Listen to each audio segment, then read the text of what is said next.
ஈரப்பதத்துடன் கூடிய கிழக்கு திசை காற்று வங்கக்கடல் மற்றும் தென்னிந்திய பகுதிகளில் நிலவி வரும் சூழ்நிலையில் வடகிழக்கு பருவமழை தமிழகத்தின் கடலோர பகுதிகள், புதுவை, காரைக்கால் மற்றும் தெற்கு ஆந்திராவின் கடலோர பகுதிகளில் இன்று முதல் துவங்கியுள்ளது. கடந்த 24 மணி நேரத்தில் அதிகபட்சமாக கடலூரில் 8 சென்டிமீட்டரும் புதுச்சேரியில் 7 சென்டிமீட்டர் மழையும் பதிவாகியுள்ளது. தற்பொழுது தென்மேற்கு வங்கக்கடல் பகுதியில் இலங்கையை ஒட்டியுள்ள பகுதியில் வளிமண்டல கீழடுக்கு சுழற்சி நிலவுகிறது. அடுத்து வரும் 5 தினங்களை பொறுத்தவரையில் தமிழகம், புதுவை, காரைக்கால் பகுதிகளில் ஒரு சில இடங்களில் மிதமான மழை பெய்யக்கூடும். கனமழை பொறுத்தவரையில் அடுத்து வரும் 24 மணி நேரத்திற்கு தெற்கு தமிழகத்தின் கடலோர மாவட்டங்கள், டெல்டா மாவட்டங்கள், கடலூர், விழுப்புரம் உள்ளிட்ட வட தமிழக கடலோர மாவட்டங்களில் ஓரிரு இடங்களில் கனமழை பெய்யக்கூடும். சென்னை மற்றும் புறநகரை பொறுத்தவரையில் அடுத்து வரும் 24 மணி நேரத்திற்கு நகரின் சில பகுதிகளில் மிதமான மழை பெய்யக்கூடும். மீனவர்களுக்கான எச்சரிக்கையை பொறுத்தவரையில் அடுத்து வரும் 2 தினங்களுக்கு மீனவர்களுக்கான சிறப்பு எச்சரிக்கை எதுவும் இல்லை. சீசன் ஸ்டார்ட் ஆயிருக்கு. குறிப்பா 31ஆம் தேதியிலிருந்து மேகமழைக்கான வாய்ப்பு சொல்லியிருக்கோம்.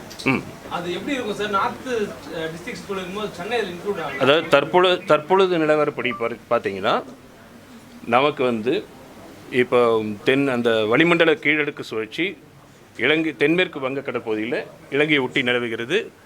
அது கிழக்கிலிருந்து மேற்காக நகர்ந்து வரக்கூடிய சூழ்நிலையில் 31ஆம் தேதி வட தமிழகத்துடைய மாவட்டங்கள் சிலவற்றில் இருந்து ராணிப்பேட்டை, திருவள்ளூர், காஞ்சிபுரம் ஆகிய மாவட்டங்களில் ஓரிரு இடங்களில் கன முதல் மிக கனமழைக்கான வாய்ப்பு உள்ளது. தற்போதைய நிலவரப்படி சென்னைக்கு மிதமான மழை இருக்கிறது. தொடர்ந்து கண்காணித்து மாற்றங்கள் தெரிவிக்கப்படும்.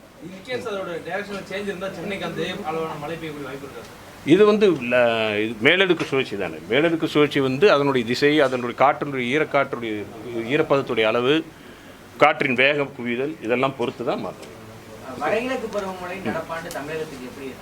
வடகிழக்கு பருவமழை பொறுத்த வரைக்கும் தமிழகத்தை பொறுத்த வரைக்கும் நம்ம முன்னாடி சொல்லியிருக்கோம். இந்திய வானிலைத்துறை வடகிழக்கு பருவமழை பொறுத்த வரைக்கும் தமிழகம், கேரளா, தெற்கு ஆந்திரா, தெற்கு கர்நாடகா, ராயலசீமா இந்த 5 பகுதிகளுக்கு உள்ளிட்டு தான் சேர்ந்து சொல்ல முடியும். தமிழகத்துடைய பகுதியில் பார்த்தா இயல்பை ஒட்டி இருக்கக்கூடிய வாய்ப்பு இருக்கிறது. அவ்வளோ. தமிழகத்தின் கடலோர பகுதிகள், புதுவை, காரைக்கால் மற்றும் தெற்கு ஆந்திராவின் கடலோர பகுதிகளில் வடகிழக்கு பருவமழை இன்று முதல் துவங்கியுள்ளது. கடந்த 24 மணி நேரத்தில் அதிகபட்சமாக கடலூரில் 8 சென்டிமீட்டர் மழையும் புதுச்சேரியில் 7 சென்டிமீட்டரும் பதிவாகியுள்ளது. தற்பொழுது தென்மேற்கு வங்கக்கடல் பகுதியில் இலங்கையை ஒட்டியுள்ள பகுதியில் வளிமண்டலத்தில் கீழடுக்கு சுழற்சி நிலவுகிறது. அடுத்து வரும் 5 தினங்களை பொறுத்தவரையில் தமிழகம், புதுவை, காரைக்கால் பகுதிகளில் அநேக இடங்களில் மிதமான மழை பெய்யக்கூடும். கனமழை பொறுத்தவரையில் அடுத்த 24 மணி நேரத்திற்கு தெற்கு தமிழகத்தின் கடலோர மாவட்டங்கள், டெல்டா மாவட்டங்கள், விழுப்புரம், கடலூர் உள்ளிட்ட வட தமிழகத்தின் கடலோர மாவட்டங்களில் ஓரிரு இடங்களில் கனமழை பெய்யக்கூடும். சென்னை மற்றும் புறநகரை பொறுத்தவரையில் அடுத்து வரும் 24 மணி நேரத்திற்கு நகரின் சில பகுதிகளில் மிதமான மழை பெய்யக்கூடும். அடுத்து வரும் 2 தினங்களுக்கு மீனவர்களுக்கான சிறப்பு எச்சரிக்கை எதுவும் இல்லை.